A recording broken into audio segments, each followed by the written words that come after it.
नमस्कार दोस्तों, एक नई लर्निंग के साथ हाजिर हूँ और यहाँ पे हम लोग आज चर्चा करेंगे एक ऑपरेटर गेम एनालिसिस को। वो कैसे रन करती है वो हम समझेंगे, साथ में एक स्टॉक को उससे लिंक करके समझने की कोशिश करेंगे और उसके अलावा एक गोल्डन रूल पे डिस्कस करेंगे। जो गोल्डन रूल क्या है, जो कि मार्केट में एक सस्टेनेबिलिटी बना के दे सकते। मैं ये आपको ये कभी नहीं कह सकता कि आप प्रॉफिट कमाओ, लॉस कमाओ, ये कुछ मार्केट में सस्टेन करना हो तो गोल्डन रूल को समझनी जरूरी है। बाकी कोई गोल्ड रूल अप्लाई हो ना हो, इसमें हम सिंगल से रूल का अप्लाई करते हैं और जानने की कोशिश करते हैं। चलिए इन कंपनी को लेकर के हम चार्ट से स्टार्ट करते हैं। देखिए क्या हो चल क्या रहा था यहाँ पे। इस पोजीशन तक की बात करें, हम एक साल की चार्ट की बात कर रहे हैं, तो मार्केट में वॉल्यूम भी नहीं था, मार्केट की ऊंचाइयों पे चल रही थी। यदि आज की बात करें तो सामने दिखती है जो मार्केट में एक नई नई वॉल्यूम क्रिएट होती है और वॉल्यूम के बेसिस पे मार्केट में एक तगड़ी उछाल आती है जो कि 10%, 5% से लगातार बढ़ती जाती है। इसके पीछे की वजह को बताता हूँ। अब रिसेंटली जैसे हम लोग आपस में रिसर्च करते रहते हैं, हमने भी एक रिसर्च कर रहे थे रिसेंटली कुछ कंपनी को लेकर। हमारे सामने एक स्पॉन्सर्ड वीडियोज आती है, ये स्पेशली स्पॉन्सर्ड किया गया था या इसको एडवर्टाइजिंग किया गया था, ये बात मैं नहीं कह सकता क्योंकि किसी चैनल के थ्रू आया था। मैं नाम बता देता हूँ। इसका नाम था इन्वेस्टमेंट विद तरुण ऑफिशियल करके कुछ वेबसाइट था। यदि मैं उसकी एक झलक आपको शायद नहीं दिखा पाऊंगा, हमारे पास वो एडिटिंग का ऑप्शन नहीं होता। हम लोग जानने की कोशिश करेंगे इस कंपनी को लेकर कि रिजल्ट के पॉइंट ऑफ व्यू और कंपनी के कारोबार से।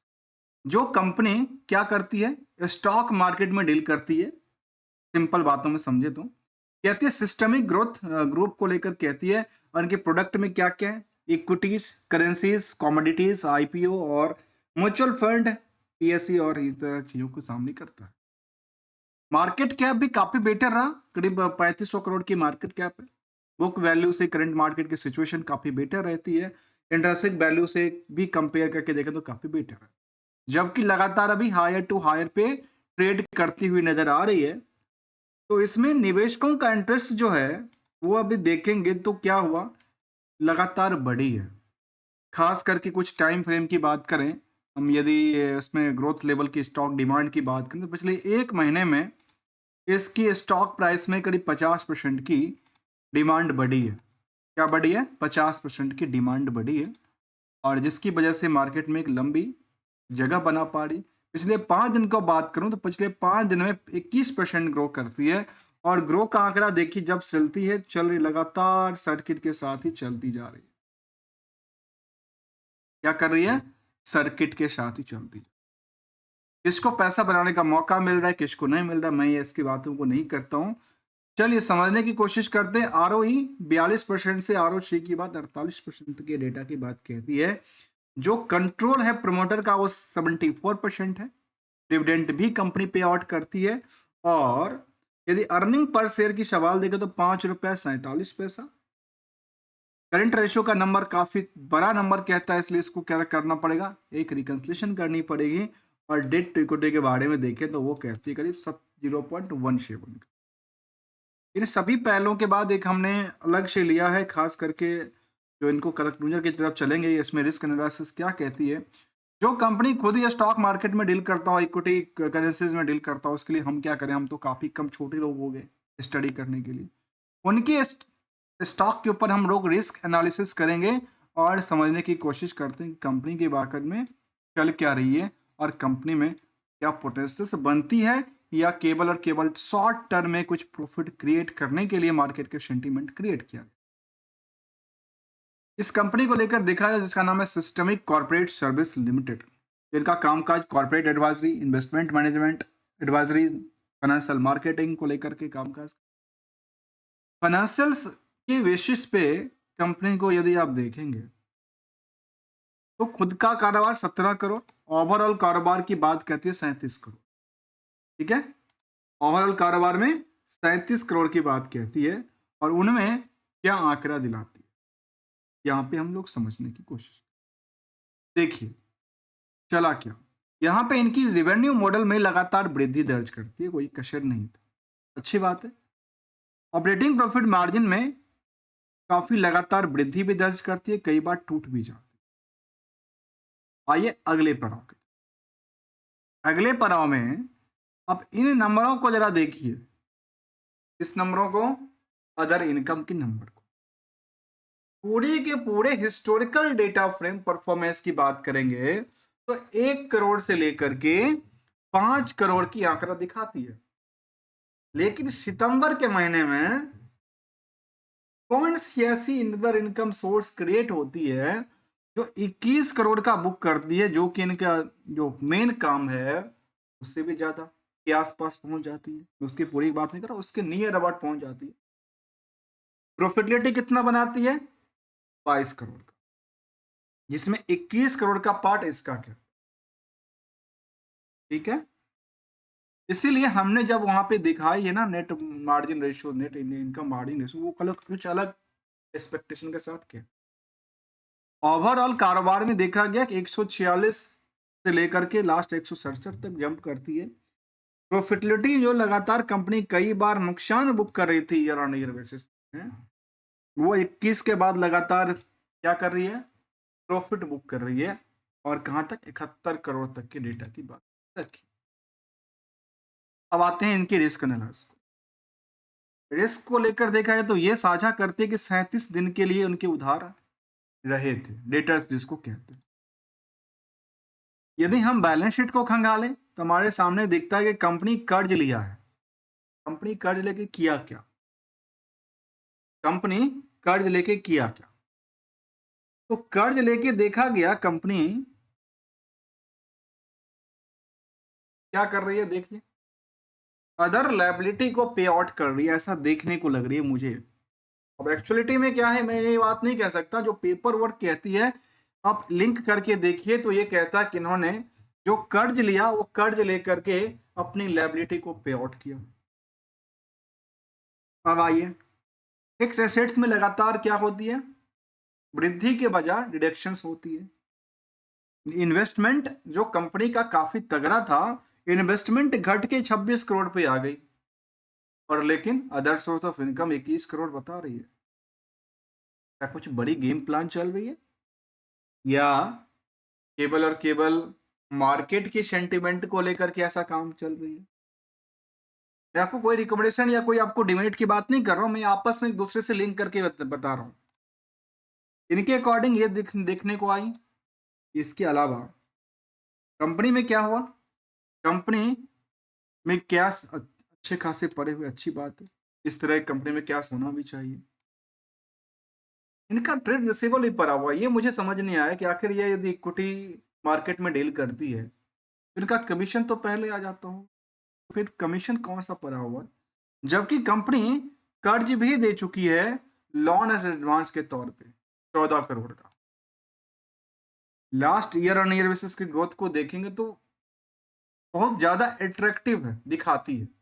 परफॉर्मेंस लेवल बेटर है। कहती है सेल्स में लगातार बढ़ोतरी था, प्रॉफिट में लगातार बढ़ोतरी था, स्टॉक प्राइस लगातार, ये रिटर्न ऑन इक्विटी नजर आई। ईयर्स के कंपैरिजन में बजाज फाइनेंस, बजाज जियो फाइनेंस जैसे कंपनी से शामिल किया गया तो यहाँ पे जो निवेशकों का इंटरेस्ट है वो एवरेज से डबल है। क्या भाई, इसको भी जरा और आगे चलो मूव करके देखते हैं। जहां पे इसको एसएमएस स्टेज 1 में रखा गया है, प्राइस बैंड 5% की, ऐसे लोगों के पास किसी को मौका मिला, किसी को मौका ना मिला। Stock broking and allied service के कामकाज देखती है। वॉल्यूम कितनी आई थी मार्केट में? वॉल्यूम लगता है कि मुश्किल से 1000-2000 वॉल्यूम ही आई होगी। कितनी वॉल्यूम आई थी? वॉल्यूम करीब 14 लाख से ज्यादा वॉल्यूम आई थी एक बार में ट्रेडिंग के लिए। जबकि कंपनी निवेशकों को लेकर के अपने स्टॉक को डिविडेंड भी देती है और स्प्लिट भी किया था, 10 के बदले 1 कर दिया। ये इनका नेट प्रॉफिटेबिलिटी का आंकड़ा कहती है। और जो 17 करोड़ रुपए कमाती है उसमें 8 करोड़ से ज्यादा प्रॉफिट ही कमाती है, काफी बेटर की बात की। और रिजल्ट के पॉइंट ऑफ व्यू से यदि सेंसेक्स के कंपेयर करें तो लास्ट 10 सालों में इस कंपनी की डिमांड लगातार बढ़ी है। क्या बढ़ी है? डिमांड लगातार बढ़ती जा रही है। करीब करीब देखा जा रहा है करीब 6000% से ज़्यादा की ग्रोथ लेवल उन्होंने बनाई है। जहाँ तक यहाँ की बात करें तो ये कहती है जो कुछ पार्टों को लेकर के गुड अच्छी काफ़ी प्रॉफिटिबिलिटी की बात करती है, रियली गुड प्रॉफिटिबिलिटी की बात करती है, इंप्रूवमेंट करती नजर आती है और स्टॉक ट्रेडिंग 20 टाइम्स के आसपास ट्रेड करती हुई नजर आती है। तो चार्ट लेवल को भी देखना जरूरी है कि 3 साल में ऐसा कुछ हुआ। यहाँ पे देखा कि सेम रेंज में लगातार ट्रेड होती नजर आई। यहाँ पे एक लंबी वॉल्यूम आई थी सेंटिमेंट, और यहाँ पे एक बड़ी सेंटिमेंट आई है। क्या निवेशकों का इंटरेस्ट क्या है? निवेशकों के इंटरेस्ट को देखेंगे तो कंपनी में 74% प्रमोटर्स, रेस्ट की बात आम पब्लिक के लिए कहती है। जहां पे ऑपरेटर गेम को हम लोग समझ रहे थे ना, तो ऑपरेटर गेम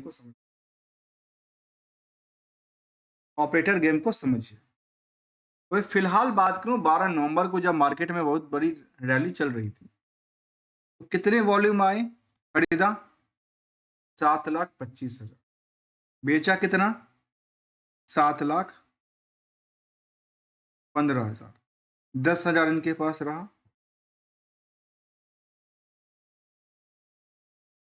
अब ये शॉर्ट सेल लगा रहे थे या सेल लगा रहे थे? इसके अलावा की बात करें, इसी कंपनी की बात करूं, इन्होंने पहले भी सेल कितना किया? 83,000। खरीदते हैं कितना? 73,000। इससे पहले भी इन्होंने ऐसा लगातार करती रही।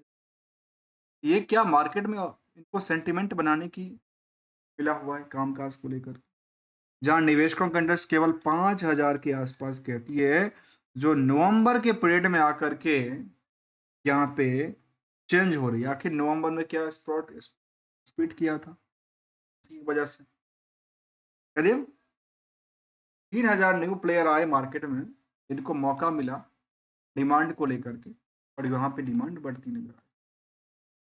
अब आते हैं सिंगल सी गोल्डन रूल को डिस्कस। गोल्डन रूल ये कहता है मार्केट में जब भी इंटर करें एक टारगेट के साथ करें। टारगेट आपकी खुद की बड़ी है या छोटी है? बड़ी है तो एफ और एफ को समझना जरूरी है, जिसमें कि फंडामेंटल होगा और फ्यूचरिस्टिक्स प्लानिंग होगी।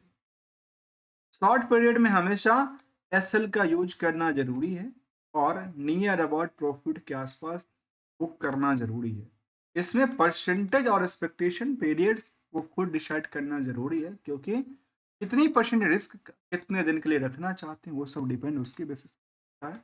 हमने इसको समझने की कोशिश किया है, रखने की कोशिश किया है, ना कोई डिमेरिट ना कोई मेरिट की बात कहता हूँ। ओनली और जो डेटा से लिंक करता है वही सामने रखता हूँ और समझने की कोशिश करता हूँ एज पर द जो हमारी समझ है उसके बेसिस पे। यदि आपको अच्छा लगा हो तो वीडियो को लाइक, चैनल को सब्सक्राइब करना मत भूलेगा। Thank you so much for watching here.